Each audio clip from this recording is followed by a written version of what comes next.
तो देखिए बच्चों, हम पढ़ रहे थे 12th क्लास की इतिहास की पाठ्य पुस्तक का भाग 3, जिसमें मुख्यतः आधुनिक भारत का इतिहास है। और इसमें हम अगला पाठ पढ़ेंगे बंटवारे से संबंधित, जो भारत का विभाजन हुआ। 14वां पाठ हम यहाँ पढ़ेंगे और विभाजन को समझेंगे। भारत का जब आज़ादी के बाद विभाजन हुआ, एक राष्ट्र से दो राष्ट्र बने, ये हमने पिछली जो अध्याय पढ़ा था राष्ट्रीय आंदोलन और गांधी जी से संबंधित, उसमें हमने समझा भी था। हमने देखा था कि जब लंबे संघर्ष के बाद, गांधी जी का लंबा संघर्ष रहा, अन्य नेताओं का लंबा संघर्ष रहा, और उसके बाद जब भारत को आज़ादी मिली तो वो आज़ादी एक तरह से विभाजित आज़ादी थी, देश का विभाजन हो गया था। और हमने देखा था पिछले अध्याय में कि गांधी जी ने आज़ादी जब मिली तो जो उत्सव हो रहे थे, उन किसी भी उत्सव में गांधी जी ने भाग नहीं लिया था, बल्कि गांधी जी उस समय कलकत्ता में थे, दिल्ली में थे भी नहीं। और कलकत्ता में वो 24 घंटे के उपवास पे थे, क्योंकि भारत में बहुत ज़्यादा हिंसाएं भड़की हुई थी, मारकाट मची हुई थी और देश का विभाजन हो गया था। गांधी जी ने जिन उद्देश्यों के लिए अपने जीवन लगा दिया था, जीवन भर संघर्ष किया था, वो आज़ादी उन्हें मिली जरूर थी, लेकिन एक विभाजित देश के रूप में वो आज़ादी मिली थी। तो उसी को हम समझेंगे कि विभाजन कैसे हुआ, क्यों हुआ, क्या कोई और रास्ते भी थे, ये सारी चीज़ें हम यहाँ पर समझेंगे। साथ ही कुछ साक्षात्कार देखेंगे, कुछ इंटरव्यू देखेंगे उन लोगों के जो विभाजन के दौरान भारत से पाकिस्तान में गए, अपने घर बाहर छोड़ के, या पाकिस्तान से भारत में आए, तो वो क्या सोचते हैं उसके बारे में, उस समय के बारे में। तो ये सब हम इस अध्याय में पढ़ेंगे। तो आइए बच्चों शुरू करते हैं। जैसा कि आप बोर्ड पे तस्वीर देख रहे हो, ये एक विभाजन से संबंधित तस्वीर है। ये शरणार्थी हैं जो कि अपने देश को छोड़कर, मतलब अपने शहर को छोड़कर दूसरे शहर में जा रहे हैं। हो सकता है ये पाकिस्तान से भारत आ रहे हो या भारत से पाकिस्तान जा रहे हो, ऐसा कुछ स्पष्ट नहीं है। लेकिन देखिए, रेल वगैरह इतनी ज़्यादा थी नहीं, और रेलों में कुछ लोग बैठ के भी जाते थे तो उनको मार दिया जाता था, काट दिया जाता था, जो हमने पिछले अध्याय में अच्छे से समझा था, उसको पढ़ा था। तो देखिए, ये लोग पैदल पैदल ही जा रहे हैं। कितना सारा सामान सर पे रखा हुआ है। एक बुजुर्ग आदमी है, इसने एक बुजुर्ग महिला को अपने कंधे पे बिठा दिया, शायद वो थक गई हो, उससे चला नहीं जा रहा। एक छोटा सा बच्चा है, उसने दूसरे बच्चे को गोदी में लिया हुआ है। तो इस तरह से मीलों का सफर पैदल ही कर रहे हैं, अपना सब कुछ छोड़ छाड़ के। कितना सामान अपने साथ ले जा सकते थे, तो सब कुछ छोड़ छाड़ के जा रहे हैं किसी नई जगह पे, और तिनका तिनका जुटाकर अब नई जिंदगी ये शुरू करेंगे। कितना दर्द बयां कर रही है ये तस्वीर इन शरणार्थियों का, इन लोगों का। आगे बढ़ते हैं। देखिए, हमें पता है, हमने पिछले अध्याय में पढ़ा था, इसलिए हम कह रहे हैं कि हमें पता है कि 1947 में हमारी आज़ादी से जुड़ी खुशी विभाजन की हिंसा और बर्बरता से बदरंग पड़ गई थी। मतलब उतनी अच्छी खुशी हमें महसूस नहीं हो रही थी, उतनी ज़्यादा खुशियां हम नहीं मना पा रहे थे, क्योंकि विभाजन हो गया था और उससे बहुत ज़्यादा हिंसा और मारकाट समुदायों के बीच, हिंदू, मुसलमान और सिखों के बीच मची हुई थी। तो देखिए, ब्रिटिश भारत दो संप्रभु राज्यों में बंटवारे से कई आकस्मिक परिवर्तन आए। मतलब ब्रिटिश भारत जो था उसका दो राज्यों में बंटवारा कर दिया गया था, और उससे बहुत सारे परिवर्तन आए। बहुत सारे लोगों को छोड़ छोड़ के अपने स्थान, अपने खेत, अपने मकान और दूसरे देश में जाना पड़ा। उनको तो समझ में भी नहीं आ रहा था कि हमें आज़ादी मिली है या बंटवारा हो रहा है, ये हो क्या रहा है। उनको तो बस ऐसा लग रहा था कि बहुत ज़्यादा दंगे फैले हुए हैं। तो क्यों ना हम कुछ दिनों के लिए इस जगह को छोड़कर दूसरी जगह चले जाते हैं। कुछ सालों बाद जब शांति स्थापित हो जाएगी तो दोबारा से अपने घरों में आके रहेंगे। वो नहीं समझ पा रहे थे कि अब दूसरे देश में ही रहना पड़ेगा। ठीक है, तो दो देश बने थे। ये दो देश कौन कौन से थे? दो संप्रभु राज्य बन गए थे। एक तो है भारत, और दूसरा जो देश बना था वो है पाकिस्तान। पाकिस्तान के दो हिस्से थे, दो क्षेत्रों में मुस्लिम बहुल जनसंख्या थी। दो पाकिस्तान बनाए गए थे, हमने समझा था। एक था पश्चिमी पाकिस्तान और एक था पूर्वी पाकिस्तान, जो आज बांग्लादेश है। वो लंबी कहानी है कि फिर वो बांग्लादेश कैसे बना। तो देखिए, पाकिस्तान जिसके पश्चिमी और पूर्वी दो भाग थे, ये हम चित्र की सहायता से अच्छे से समझ सकते हैं। तो देखिए, ये ब्रिटिश भारत होता था। ये जो लाल कलर की सीमा रेखा आपको दिख रही है, ये ब्रिटिश भारत होता था। अंग्रेजों के ज़माने का भारत कुछ ऐसा था। ठीक है। अब जो ग्रीन कलर दिख रहा है आपको, हरा रंग दिख रहा है, ये मुस्लिम बहुल क्षेत्र थे, इसलिए इनको एक अलग देश बनाया गया, पाकिस्तान। तो ये जो बड़ा पाकिस्तान है इसे कहेंगे पश्चिमी पाकिस्तान, और ये है बंगाल के टुकड़े कर दिए गए थे और इसे बना दिया गया था पूर्वी पाकिस्तान। अब जो लाल रेखाएं हैं वो दिखा रही है कि जो हिंदू या सिख शरणार्थी थे वो मुस्लिम देश से अब भारत की तरफ बढ़ रहे हैं, और भारत से मुसलमान किस तरफ जा रहे हैं, पाकिस्तान की तरफ। जैसा कि हमने चित्र में देखा, पैदल जा रहे हैं, ट्रेनों में जा रहे हैं, मार काट मची हुई है, रास्ते में हिंदू गांव आते हैं तो मुसलमानों को मार देते हैं, मुस्लिम गांव से अगर कोई हिंदू गुजरता है तो वो उनको मार देते हैं। तो बहुत हिंसा हो रही थी, ठीक है। तो इस चित्र की सहायता से हमने समझा, ये कुछ दिया हुआ है कश्मीर और हैदराबाद। ये 15 अगस्त 1947 मतलब जिस दिन भारत आज़ाद हुआ उस समय तक ये ना भारत का हिस्सा थे और ना पाकिस्तान का हिस्सा थे। ये सोच रहे थे, ये कह रहे थे कि हम तो एक अलग देश रहेंगे। वो हम फिर कभी कक्षा में समझेंगे कि फिर आगे ये कैसे भारत में मिलाए गए लौह पुरुष सरदार वल्लभ भाई पटेल के द्वारा। देखिए आगे, कईयों की जिंदगियां बदली, शहर बदले। मतलब जब विभाजन हुआ ना तो कई लोगों की तो जिंदगी ही बदल गई। वर्षों से जो पूंजी जमा की थी, जो खेत थे, जो घर बनाए थे, बड़े सपने सजाए थे घर के बारे में, वो सब छोड़ के जाने हैं। तो देखिए, कईयों की जिंदगियां बदली, उनके शहर बदल गए, उनका देश बदल गया।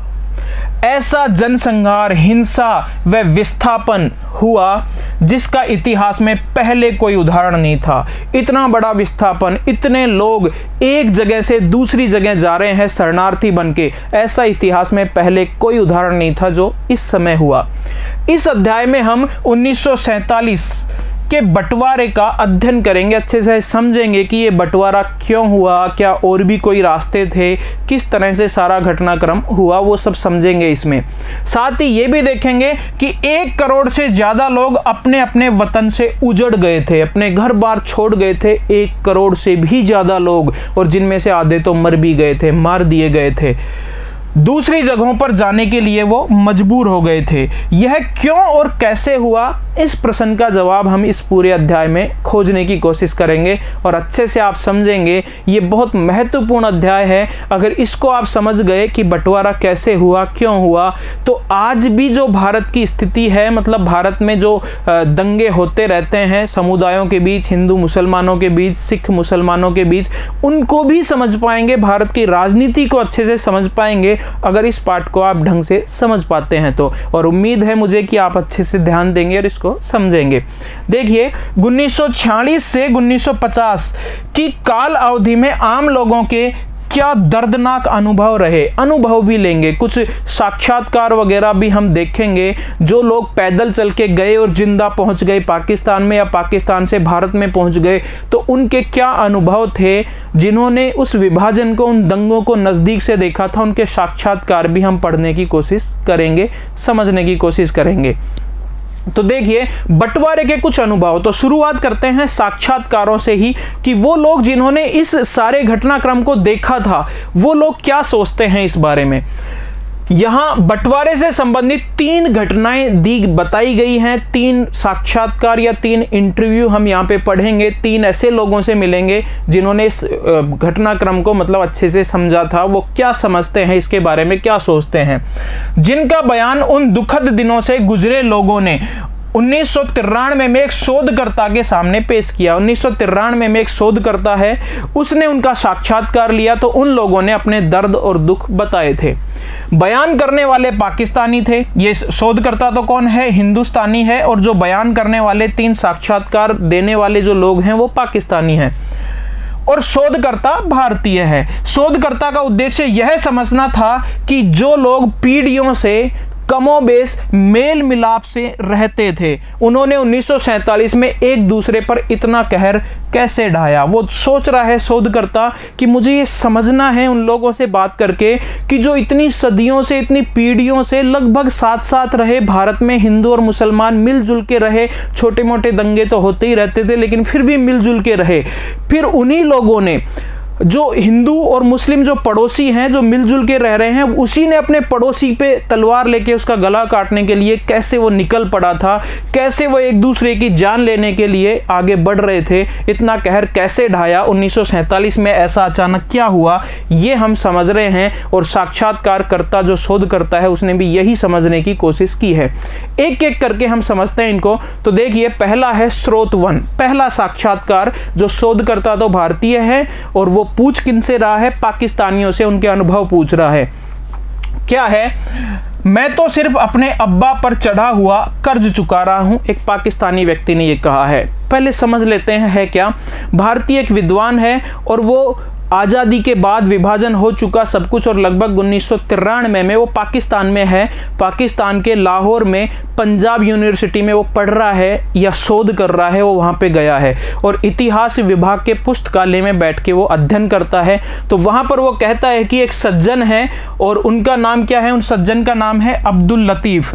ये अब्दुल लतीफ़ पाकिस्तान में एक वृद्ध आदमी है, वो शायद वहाँ नौकरी करते हों या कुछ भी करते हों, लेकिन वो मैं जो हिंदुस्तानी वहाँ पे पढ़ता हूँ, शोधकर्ता जो वहाँ पे पढ़ता है, उसकी बहुत सेवा करते हैं। चाय कॉफ़ी समय पे देते हैं, कोई फ़ोटोकॉपी करवाना हो तो भी फटाफट तैयार कर देते हैं। तो ये सब देख के उस शोधकर्ता ने अब्दुल लतीफ़ जो सज्जन थे, पाकिस्तानी मुसलमान थे, उनसे पूछा कि आप मेरी इतनी खिदमत क्यों करते हैं। तो उन्होंने जवाब क्या दिया कि मैं तो अपने अब्बा पर चढ़ा हुआ कर्ज चुका रहा हूँ। वो कहता है कि हिंदुस्तानियों ने मेरे अब्बा पे, हिंदुओं ने या हिंदुस्तानियों ने मेरे अब्बा पे जो कर्ज चढ़ाया हुआ है, अब मैं आपकी खिदमत करके, आपकी सेवा करके वो उतार रहा हूँ। तो उसने पूरी कहानी पूछी जब उससे, शोधकर्ता ने उस अब्दुल लतीफ़ से, तो उसने कहा कि जब दंगे हो रहे थे, विभाजन हो रहा था, उस समय हम कश्मीर के गाँव में रहते थे, जो हिंदू बहुल गाँव था।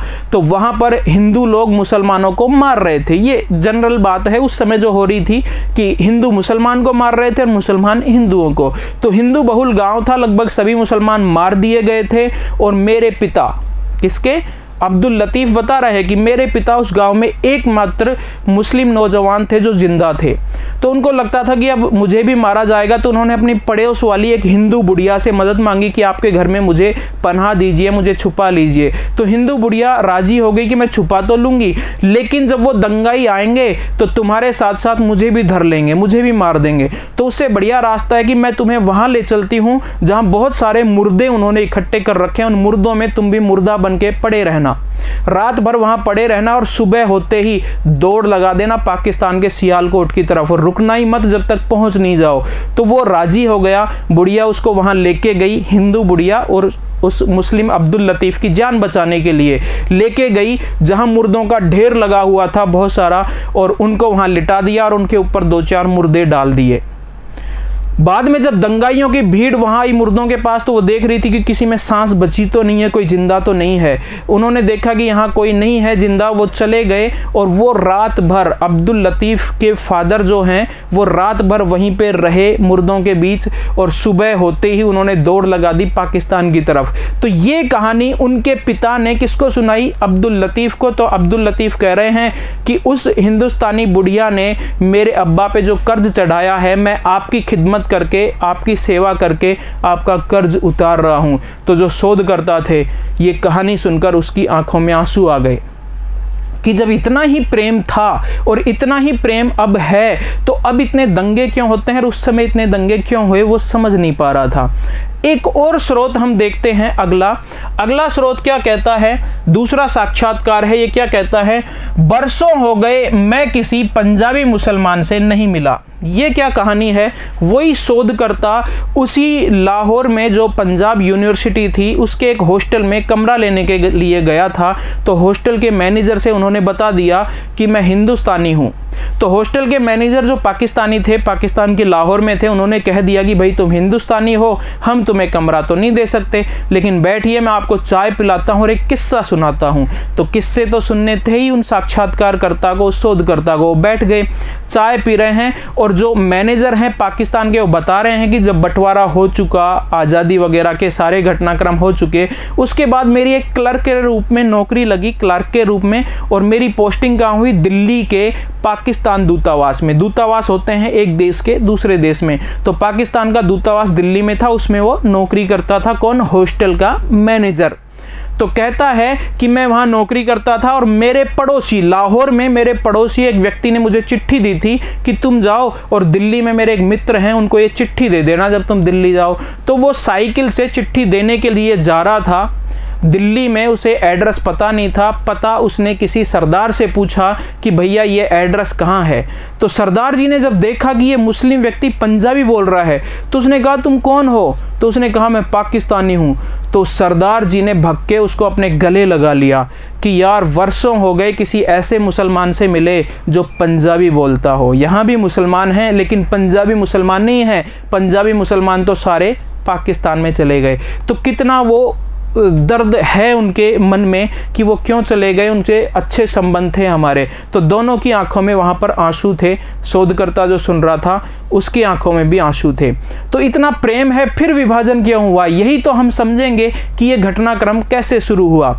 एक और जो स्रोत है, साक्षात्कार है, ना नहीं तुम कभी हमारे नहीं हो सकते। तो एक दूसरी तरफ प्यार था तो कहीं नफरत भी थी, वो हम इसमें समझते हैं। क्या है ये देखिए, यह शोधकर्ता शोध के दौरान लाहौर में एक आदमी से मिला, एक और आदमी से मिला जिसने भूल से उसे पाकिस्तानी समझ लिया था। लेकिन जब शोधकर्ता ने बताया कि मैं पाकिस्तानी नहीं हूं, मैं तो हिंदुस्तानी हूं, तो उसके मुंह से निकल पड़ा ओह हिंदुस्तानी। मैं समझा आप पाकिस्तानी है। वो कह रहा है कि मैं आपसे बात कर रहा था, इतने दिनों से आपके साथ था, आपका मित्र बन गया था, मैं सोचता था आप पाकिस्तानी हैं लेकिन आप तो हिंदुस्तानी निकले। फिर क्या कहते हैं, शोधकर्ता ने उसे समझाने की कोशिश की कि हम दक्षिण एशियाई हैं, हम क्षेत्रीय हैं, कोई दूर से नहीं है, पास पास के हैं, दोनों दक्षिण एशिया के देश हैं तो मिल के रहते हैं। लेकिन वह अड़ा रहा, ना नहीं तुम कभी हमारे नहीं हो सकते। तुम्हारे लोगों ने 1947 में मेरा पूरा गाँव साफ कर दिया था, खत्म कर दिया था, इसलिए हम हमेशा दुश्मनी रहेंगे। क्या कहता है, कर दिया था, हम कट्टर दुश्मन हैं और हमेशा रहेंगे। तो प्यार था तो कहीं नफरत भी थी। ये हमने 3 साक्षात्कार यहाँ पर देखे हैं। आगे बढ़ते हैं थोड़ा। देखिए बंटवारा या महाध्वंस, ये क्या था? ये बंटवारा था या महाध्वंस था? और एक शब्द और है होलोकास्ट। इसका क्या मतलब है वो भी हम समझते हैं। प्रथम विश्व युद्ध और द्वितीय विश्व युद्ध के बीच जर्मनी में एक तानाशाह हुआ था जिसका नाम था हिटलर। और उस हिटलर ने जर्मनी पे सांप्रदायिक तरीके से जो दूसरे समुदाय के लोग थे, जिन्हें यहूदी कहते थे जर्मनी में, दूसरे समुदाय के लोग, उन यहूदियों पर ऐसे ही अत्याचार किए थे। वहाँ जर्मनी में जितने भी यहूदी लोग थे उन्हें मारना शुरू कर दिया था। और मारते भी ऐसे थे कि सबको पकड़ लिया जाता था गिरफ्तार करके और उनको ले जाया जाता था, उनसे काम करवाते थे। जो काम नहीं कर सकता था उन सबको, महिला बच्चे वगैरह, उन सबको ले जाते थे और चैम्बर में बंद कर देते थे, बड़े बड़े कमरों में, और उन कमरों में जहरीली गैस छोड़कर उनको उससे मार दिया जाता था। गोली भी नहीं मारते थे कि गोली भी खर्च क्यों करें इनके लिए। तो उसे क्या कहा जाता है, होलोकास्ट। तो क्या ये वैसा ही था? लेकिन ये वैसा बिल्कुल नहीं था, क्योंकि यहां पर सरकार ने कुछ नहीं किया। सरकार ने ऐसे कोई आदेश नहीं दिए कि मारो काटो, वो तो रोकने की ही कोशिश कर रही है, हिंदुस्तान की भी और पाकिस्तान की भी। लेकिन आम जनता इतनी भड़क गई है, एक दूसरे के लिए मन में इतनी नफरत है कि उन्होंने एक दूसरे को मारना काटना शुरू कर दिया। वो समझते हैं कि ये था क्या। तो देखिए इस हिंसा में कई लाखों लोग मारे गए, न जाने कितनी औरतों का बलात्कार और अपहरण हुआ, करोड़ों घर उजड़ गए, रातों रात अजनबी जमीन पर रेफ्यूजी बनकर रह गए। कल तक आज़ादी से पहले, मतलब 14 अगस्त तक वो इसको अपना देश मानते थे, और 15 अगस्त को पता चला कि अब अपना देश नहीं रहा। अगर मुसलमान भारत में रह रहे हैं तो वो कह रहे हैं कि तुम्हारा देश तो अब पाकिस्तान है। तो वो अपने ही देश में रिफ्यूजी बन गए, शरणार्थी बन गए। सब कुछ छोड़ छाड़ के उनको जाना है, और कोई गारंटी नहीं कि हम सही सलामत सीमा पार पहुंच भी जाएंगे। ठीक है, रातों रात एक सीमा खड़ी कर दी गई थी, जो हमने समझा था पिछली कक्षा में, पिछले अध्याय के दौरान जब पढ़ा था। पलक झपकते ही उनके माल आसबाब हाथ से जाते रहे, खेत घर सब उनके हाथ से निकल गए पलक झपकते ही। समझ में भी नहीं आया कि आज़ादी मिल रही है या विभाजन हो रहा है। ये दोस्त रिश्तेदार सब बिछड़ गए, वे अपनी जड़ों, मकानों, खेत, कारोबार से महरूम हो गए। बचपन की यादें उनसे छीन ली गई। दिल्ली के लोग लाहौर और लाहौर के दिल्ली पहुंच गए। बचपन की यादें जिन गलियों से, जिस शहर से जुड़ी हुई थी, वो सब उनके छूट गए। दोस्त रिश्तेदार सब बिछड़ गए। मर गए, जिंदा है कुछ पता ही नहीं चल रहा है। बस जो अपनी जान बचा सकता है वो भागो अपने देश की तरफ, सीमा पार। ये लोग दोबारा तिनकों से अपनी जिंदगी खड़ी करने के लिए मजबूर हो गए। फिर से जीवन में कितना भी कमाया हो, लेकिन अब जब दूसरे देश में, दूसरे नए शहर में ये पहुंचे हैं, तो अब एक एक तिनके से दोबारा मकान बनाने पड़ेंगे। जीरो से एक एक तिनके जुटाकर अपनी ज़िंदगी फिर से शुरू करनी पड़ेगी इन लोगों को। आगे देखते हैं। यहाँ यह महज एक विभाजन था? क्या यह एक संवैधानिक फैसला था? मतलब इस तरह से हो सकता था कि भाई बड़े लोगों ने, सरकार ने ये फैसला लिया है कि विभाजन किया जाएगा। क्या केवल इतना था या केवल एक संवैधानिक फैसला था? आपसी रजामंदी के आधार पर इलाके और संपत्तियों का सामान्य बंटवारा भर था, ऐसा हो सकता है। लेकिन क्या ये वो था कि भाई रजामंदी से मुस्लिम लीग और कांग्रेस के नेताओं ने फैसला कर लिया कि ठीक है, इतनी संपत्ति तुम्हारी, इतना क्षेत्र हमारा? क्या ऐसे रजामंदी से किया हुआ एक फैसला था या क्या था? यही समझना है हमें। या इसे 16 माह का गृह युद्ध कहा जाए? 16 महीने तक ये मारकाट चलती रही। तो क्या ये गृह युद्ध था भारत में? हिंदू, मुसलमान और सिखों का आपस में जो युद्ध था वो था क्या ये, या एक साधारण बंटवारा था? समझेंगे यही चीजें हम। जिंदा बच जाने वाले 1947 को, अक्सर जो बच गए जिंदा, वो 1947 की यादों को जब दूसरी पीढ़ी को, आने वाली पीढ़ी को सुनाते थे, तो वो कैसे शब्द इस्तेमाल करते थे इस दंगों के लिए? तो इन दंगों को वो मार्शल लॉ, या कह दें मार्शल लॉ, मतलब सैनिक शासन लगा दिया गया था। ऐसी कुछ व्यवस्था थी। महामारी, रोला, या सबसे प्रसिद्ध शब्द है हुल्लड़ जैसे शब्दों से व्यक्त करते हैं। आप किसी ऐसे बुजुर्ग से जिसने वो चीज़ समझी हो, या उसके आसपास का कोई हो, बाद का जन्म हो चाहिए, लेकिन उसने सुना हो इन चीज़ों को, तो वो यही कहेगा कि 1947 में हुल्लड़ हुआ था। तो कौन सा शब्द इस्तेमाल करते हैं गाँव के लोग इसके लिए? हुल्लड़ शब्द की बस मार दो, काट दो एक दूसरे को। ये पता नहीं है क्यों मार रहे हैं, बस देखो देख एक दूसरे के पीछे हो लिए, तलवार ले लेकर मारकाट मच गई। तो ऐसे शब्दों का इस्तेमाल किया जाता है। सन 47 में भारतीय उपमहाद्वीप में जो कुछ घटा, उसकी भीषणता को होलोकास्ट शब्दों से भी समझा जा सकता है। तो होलोकास्ट शब्द क्या है? जो जर्मनी में हिटलर ने यहूदियों को मारा था, वो होलोकास्ट था। तो क्या ये वही था? लेकिन ये वैसा तो नहीं था। यहाँ तो आम जनता एक दूसरे समुदायों को मार रही थी, सरकारी आदेश इसमें कुछ नहीं थे। आगे देखते हैं। भारत में विभाजन के वक्त जो नस्ली सफाया हुआ, वह सरकारी निकायों की नहीं, बल्कि धार्मिक समुदायों के स्वयंभू प्रतिनिधियों की कारगुजारी थी। मतलब सरकार नहीं चाहती थी ऐसा हो, लेकिन जो धार्मिक समुदाय थे, धार्मिक समुदायों के नेता थे, वो ऐसे भाषण देते थे कि एक दूसरे समुदाय को एक दूसरे के लिए भड़का देते थे और मारकाट मचवा देते थे। तो धार्मिक नेताओं की सारी कारगुजारी थी ये। आगे देखते हैं थोड़ा। रूढ़ छवियों की ताकत। कुछ ऐसी चीजें होती हैं, कुछ ऐसी बातें होती हैं जो बस किसी से सुन सुन के हमारे दिमाग में बैठ जाती हैं और हम बिल्कुल वैसा ही सोचने लग जाते हैं, सच्चाई से अनजान रहते हैं, और इन्हीं को कहेंगे रूढ़ छवियां, गलत छवियां जो लोगों के दिमाग में बन गई थी, अब भी बनी हुई हैं। वो भी दंगों के लिए काफ़ी हद तक जिम्मेदार थी, और आज भी दंगों के लिए काफ़ी हद तक ये चीज़ें जिम्मेदार होती हैं।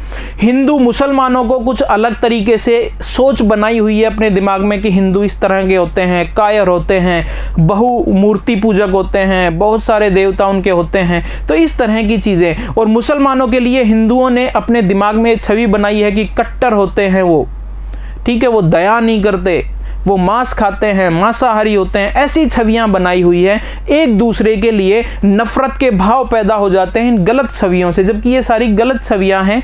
एक दूसरे से जब हम कभी मिलते हैं तो पता चलता है कि हिंदू और मुसलमान सब इंसान हैं और सब प्रेम से रह सकते हैं। जैसा हमने पिछले स्रोतों में पढ़ा कि दंगों के दौरान हिंदू महिला ने एक बुजुर्ग की मदद की, और फिर उसका पुत्र भी हिंदुओं से नफरत नहीं करता, बल्कि हिंदू जब उसे मिला तो इसकी खिदमत करता है, कहता है कि मैं तो अपने अब्बा पे चढ़ा हुआ कर्ज चुका रहा हूँ। दूसरे स्रोत में हमने ये भी देखा था कि एक व्यक्ति जब दिल्ली में चिट्ठी देने जा रहा है तो रास्ते में जब सरदार जी मिला तो उसको लगा कि अब ये सरदार जी मुझे मारेगा, इसको पता है मैं पाकिस्तानी हूँ, बल्कि उसने गले लगाया कि पंजाबी बोलने वाले मुसलमान बड़ी मुश्किल से इतने दिनों में मिले हैं। तो प्रेम था, लेकिन कुछ गलत छवियां हमारे दिमाग में बनी हुई हैं, उनका भी बहुत अधिक महत्व है इन दंगों में। तो देखिए वो छवियां क्या हैं। भारत में पाकिस्तान से नफरत करने वाले और पाकिस्तान में भारत से नफरत करने वाले दोनों ही बंटवारे की उपज है। ये बंटवारे की उपज है कि जो पाकिस्तान में चले गए अब वो भारत से नफरत करते हैं बहुत सारे लोग, और जो पाकिस्तान से भारत में आए वो नफरत करते हैं पाकिस्तान से। तो ये बंटवारे की उपज है सारी नफरतें जो हैं। कई बार गलतफहमी में लोग यह मान लेते हैं कि भारतीय मुसलमानों की वफादारी पाकिस्तान के साथ है। उस समय कांग्रेस ने कह दिया था कि कुछ जो मुसलमान पाकिस्तान में जाना चाहे वो चले जाए, लेकिन कोई मुसलमान अगर हिंदुस्तान में रहना चाहे तो उनके अधिकारों की भी पूरी रक्षा की जाएगी सरकार के द्वारा। तो बहुत सारे मुसलमान हिंदुस्तान में रुक गए थे। तो अब भारत वालों के ऐसा सोचते हैं कि जो भारतीय मुसलमान हैं इनकी वफादारी पाकिस्तान के साथ है, जबकि ऐसा नहीं होता है। ठीक है, ये हमारी गलत फहमी है, यही इन्हीं को क्या कहेंगे, रूढ़ छवियां कहेंगे। तो देखिए कई लोगों को लगता है कि मुसलमान क्रूर होते हैं, लगता है, सुन लिया किसी से, बस ऐसा सोचते हैं हम उनके बारे में। क्रूर हैं, कट्टर होते हैं, गंदे होते हैं और हमलावरों के वंशज हैं। बाबर और इस तरह के जो हमलावर तैमूर, चंगेज खां, बाबर हुए, उस तरह के ये लोग हैं, जबकि ऐसा नहीं है।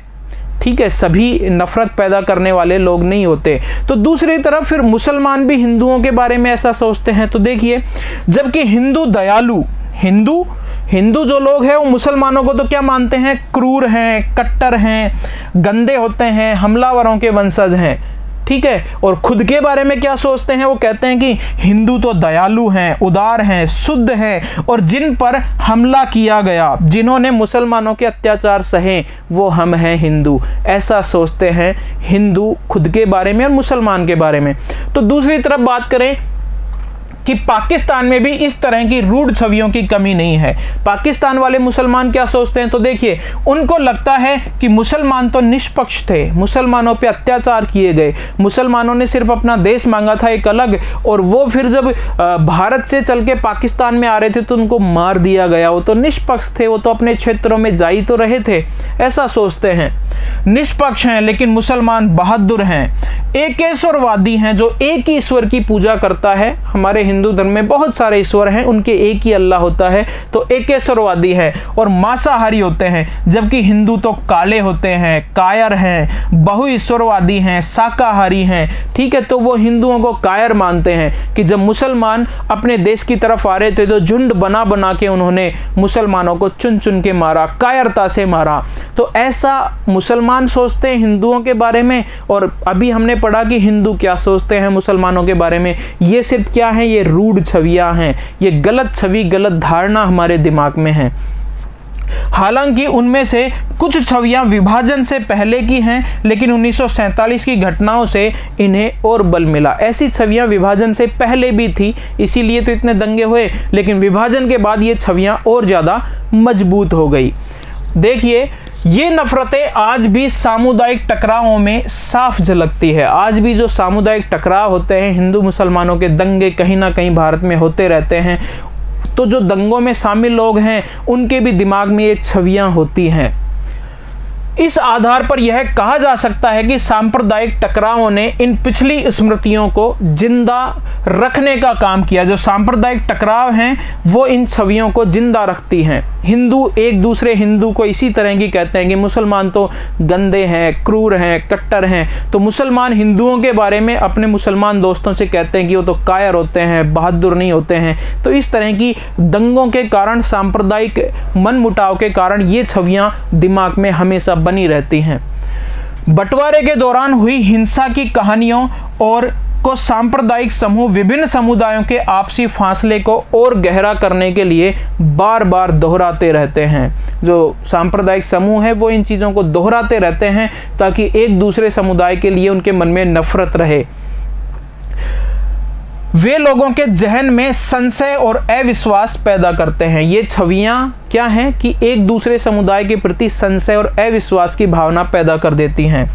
इस निराधार सोच को हवा देते हैं कि हिंदू, सिख, मुसलमान के बीच सीमाएं स्पष्ट रूप से परिभाषित हैं और उनके हित एक दूसरे के बिल्कुल विपरीत हैं। ये रूढ़ छवियों के कारण और फिर जो सांप्रदायिक नेता है, जो समुदायों के नेता हैं, हिंदुओं के, मुसलमानों के, वो इन चीज़ों को और ज़्यादा बढ़ावा देते हैं।